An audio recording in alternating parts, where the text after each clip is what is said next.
여러분 안녕하십니까?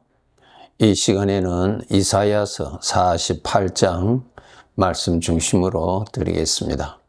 10절의 말씀을 보면 보라 내가 너를 연단하였으나 라는 말씀이 있습니다. 여러분 우리들은 하나님을 아버지라 부르는 그분의 친아들입니다. 천국에는 누가 가서 사는가 하면은 그분의 아들들만이 천국 가서 삽니다.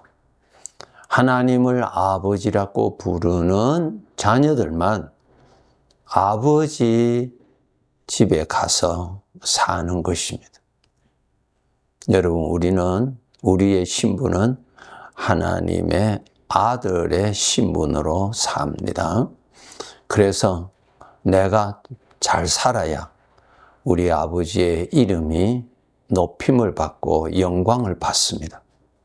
내가 잘못 살면은 내 아버지의 이름이 욕됨을 받습니다. 그것을 알아야 됩니다. 우리가 죄에서 구원을 받은 목적은 죄를 섬기는 자에서 하나님을 섬기는 자로 구원시켜 주셨습니다.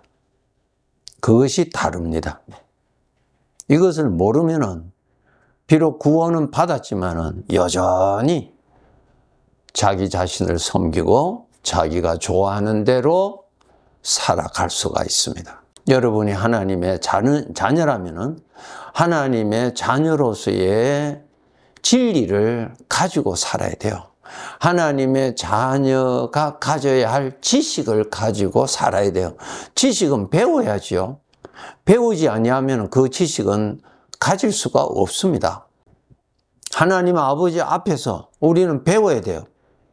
아버지가 누군지를 배워야 되고 나 자신의 영원한 신분이 누군가를 배워야 되고 그 다음에 하나님의 자녀로서의 가지고 있어야 할 지식이 있어야 돼요. 거룩한 지식, 생명의 지식, 진리의 지식을 가져야 돼요. 이것도 없으면 바르게 살아갈 수가 없지요. 세상 사람들과 거의 비슷한 사고방식으로 삽니다. 아닙니다, 그것은. 히브리서 12장 9절에 보면은 또 우리 육신의 아버지가 우리를 징계하여도 공경하였거든. 하물며 모든 영의 아버지께 더욱 복종하며 살려 하지 않겠느냐. 아버지는 아들을 가르치고 훈련시켜서 올바른 아들이 되도록 하는 것이 아버지의 사랑이지요. 내가 원하는 대로 살도록 내가 원하는 대로 하나님이 도와주시는 그런 아버지가 절대로 아닙니다, 여러분. 나의 소원이 성취되는 것이 중요한 것이 아니고 나의 아버지가 아들을 향하여서 원하시는 것이 이루어지는 것이 진정한 나의 소원입니다. 그것 알고 여러분 바르게 성장해야 됩니다. 신분이 하나님의 아들이면은 하나님의 아들다운 지식을 가지고 하나님의 아들다운 생각을 할 줄 알아야 되고 또 그렇게 살아갈 수 있도록 성장해 나가야 되지요. 사무엘하 7장 14절의 말씀을 보면은 나는 그에게 아버지가 되고 그는 내게 아들이 되리니 그가 만일 죄를 범하면 내가 사람의 매와 인생의 채찍으로 징계한다. 예, 당연하죠. 여러분 부모가 되시는 여러분의 사랑하는 자녀가 죄의 길로 가는데 가만히 있습니까? 그 길로 가지 못하도록 막아야지요. 그래도 가면은 채찍을 들어야지요. 징계를 해야지요. 하나님께서도 내가 내 아들인데 내가 잘못된 길로 가는데도 내가 너를 징계하지 않는다면 너는 사생하다. 내 아들이 아니다 라고 말씀하셨지요. 방금 읽어드린 말씀대로 사무엘하 7장 14절에 나는 그에게 아버지가 되고 그는 내게 아들이 되리니 만일 죄를 범하면은 내가 채찍으로 징계한다 그랬어요. 두 가지로 언급하셨어요. 사람의 매와 인생의 채찍으로. 사람과의 관계에서 큰 어려움을 겪게 만드는 거예요. 사람과의 관계에서 눈물 흘리게 만드는 것입니다. 인생의 길에서 큰 고통을 겪게 만드는 것입니다. 하나님이. 그런 방법으로 징계하신다 그랬어요. 요한계시록 읽어보세요. 아버지께서 징계를 해도 돌아오지 아니하면은 내가 너를 침상에 눕게 한다고 말씀하셨어요. 너를 침상에 눕게 하여도 돌아오지 아니하면은 내 아들을 내가 데려간다 그러셨어요. 무슨 뜻이에요? 죄를 사랑하고 하나님 쪽으로는 돌아오지 아니하고 죄 쪽으로 가면은 하나님이 반드시 징계하시는 분이십니다. 죄의 배후에는 누굽니까? 마귀예요. 내 사랑하는 자식이 마귀를 사랑해서 마귀 쪽으로 가는데 가만히 있어요? 그것이 사랑입니까? 그것이 넓은 마음입니까? 우리 하나님은 진노하시면 가장 무서운 분이십니다. 그래서 우리 성도들, 하나님은 사랑이라고 하죠? 아주 위험한 표현입니다, 여러분. 구약을 읽어보세요. 구약의 하나님이나 신약의 하나님이나 동일하신 하나님이에요. 하나님을 경외할 줄 알아야 돼요, 여러분. 그것이 올바른 표현이에요. 성경적인 표현이에요. 경외가 뭐예요? 두려움이 있는 사랑. 그것이 경외예요. 하나님은 사랑이라고 하면서 하나님 앞에 버릇도 없고 자기 마음대로 즐기고 자기가 좋으면은 제일 좋은 줄로 아는 질서가 없고 하나님을 두려워할 줄 모르는 그것이 좋은 자식이 됩니까? 아버지의 이름을 영광스럽게 만들 수 있는 사람이 될 수 있을까요? 성막에 들어가면 지성소가 있습니다.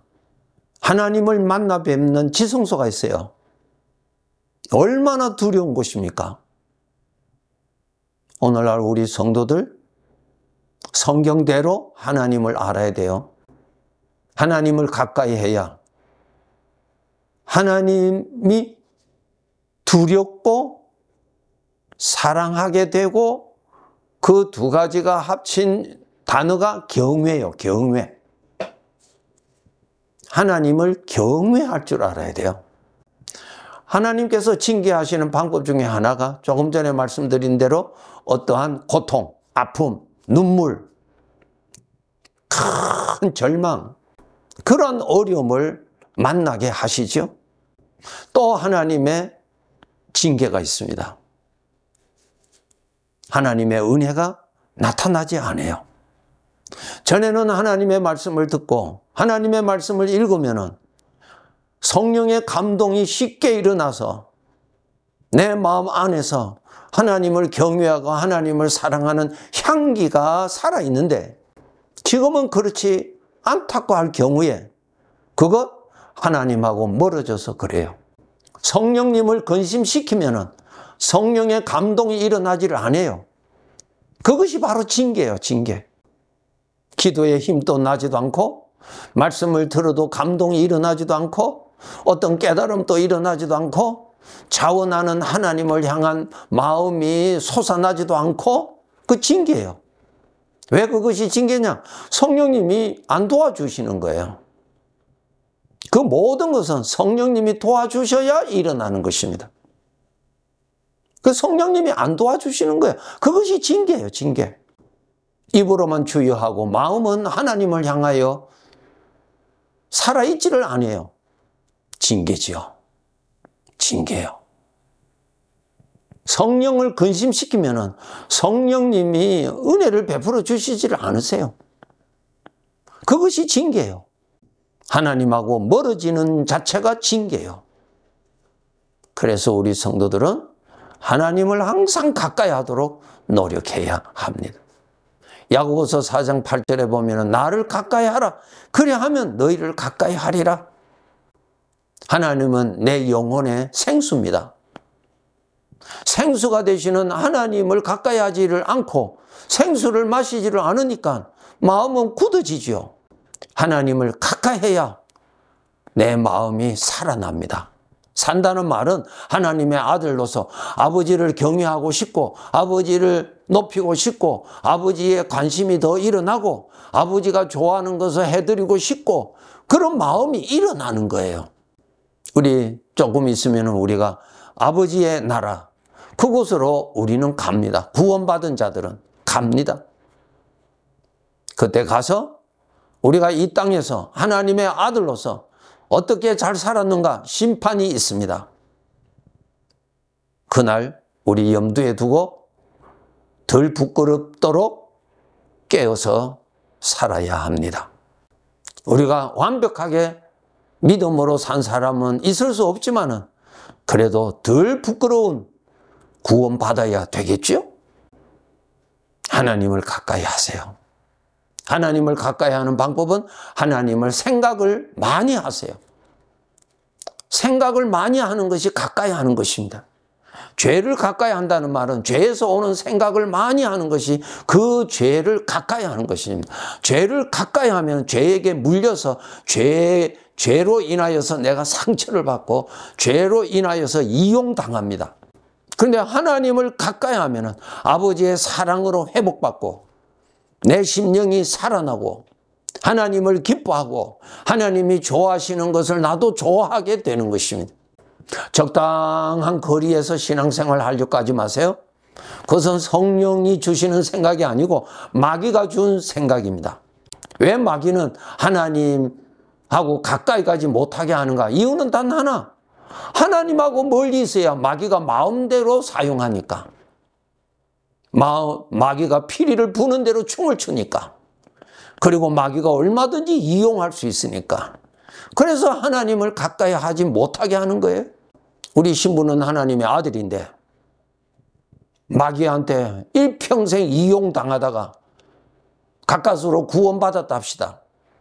얼마나 부끄럽고 얼마나 수치스러울까요? 요한계시록 20장에 보면은 하나님 아버지 앞에 가서 우리가 다 심판을 받는데 내가 행한 대로 내가 갚아주리라 그랬어요. 좋으신 아버지 앞에 탕자로 살다가 아버지 집에 들어가는 부끄러운 아들 되어서는 안 됩니다. 효자로 살다가 아버지 집에 들어가야죠. 아버지를 만나야죠. 아버지께서 징계하실 수밖에 없는 그런 아들이 되지 말고 아버지의 마음을 편안하게 드리고 아버지를 기쁘시게 하는 좋은 아들로 살도록 노력해야 합니다. 나의 신분을 알아야 내가 어떻게 사는 것이 바르게 사는 것인가를 알 수 있어요. 우리는 하나님을 아버지라 부르는 아들이에요. 아들의 특권은 무엇입니까? 아버지를 모시고 섬기는 것입니다. 아버지를 섬기지 못하도록 하는 죄에 빠져 들어가면 아버지가 반드시 채찍을 드십니다. 그러한 자가 되지 않도록 깨어서 신앙생활 잘해야 됩니다. 하나님 아버지께서 너는 내 아들이요 너는 내 장자라 말씀하셨어요. 아버지 잘 모시고 아버지의 마음에 근심과 그러한 무거움을 드리지 않도록 노력합시다. 채찍을 받는 아들이 아니라 칭찬을 받는 아들로 삽시다. 세상 사람들의 사상에 빠지지 않도록 하나님의 아들로서 가져야 할 지식을 가지고 바르게 살아가야 합니다. 네, 감사합니다.